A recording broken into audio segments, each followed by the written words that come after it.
It's indeed a great pleasure for me to come back to Goa. As Audit Bhai has already told you, I have spent 2 significant tenures of my service in Goa. Both were extremely, eventful. There were a time, there were challenges, there were wonderful policy initiatives taken. Thoroughly enjoyable in the sense that from an administrative viewpoint, there was a lot of learning that took place. There was a lot, thankfully, a lot of delivery could also take place. But I think after having heard the comprehensive, assessment of the economic situation which has been spelled out by Arvind Bhai, let me, from an administrative viewpoint, I think I had the unique experience of having served, as he said, both in the Union Territory phase, 81 to 84. That was when, in fact, just before statehood. And thereafter, as the Chief Secretary, I was a collector actually between 81 and 84. And thereafter, the Chief Secretary between 2006 and 9, when, statehood was in full bloom, and as Arvind Bhai rightly said, the elected government was in full control of the situation. I'll just start by making a few points that I think will only help to sustain a little bit of what Arvind Bhai has said. He said most of the development which took place in the U3 period, for which of course a lot of attempt was made to take advantage of that later.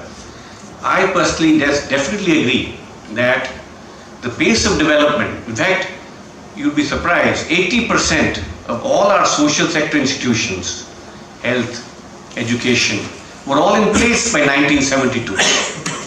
Because of the the vision of the late Mr. Bandodkar, who had put social sector development as the prime priority in our state.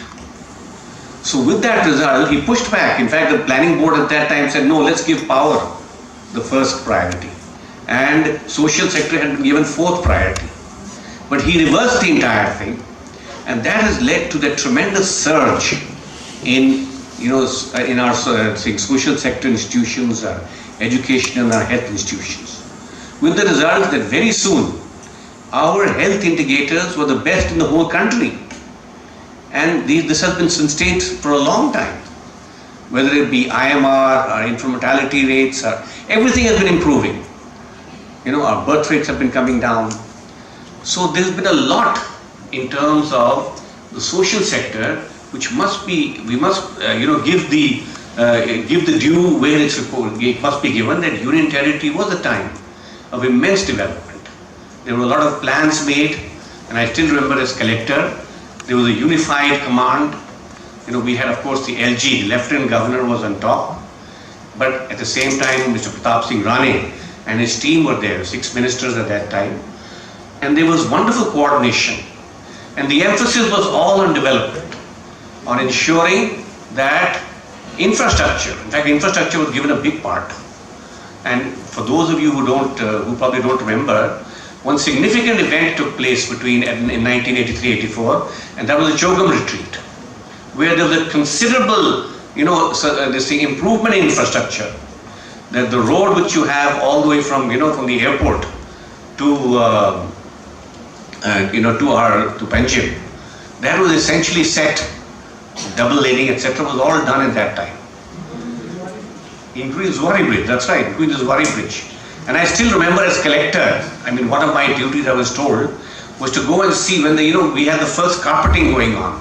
The first time we brought into Goa those machines which do hot carpeting. And we would stand there and personally see as the hot carpeting would move on. In fact, over a period of a month, I think we carpeted the whole road, the 2-lane road. So that time the jetties were built, helipads came up, there was a lot of improvement in terms of infrastructure. Now, then of course, after that, as has been brought out by Arvind Bhai, then came the statehood. Now, fact is that, as he rightly said, there are 2 pillars on which the Goan economy is essentially situated. One, as he said, rightly say, is the mining industry. It is indeed the bulwark of this thing, and and its contribution is more in terms of the multiple effect it has on the economy. The tremendous generation of jobs, the ancillary industries which opened up. Whole villages have been transformed by virtue of the fact that the transportation industry took over and all that it takes. So this is something which should not be belittled. The fact that mining has contributed substantially to the prosperity of the state. The second, of course, is tourism.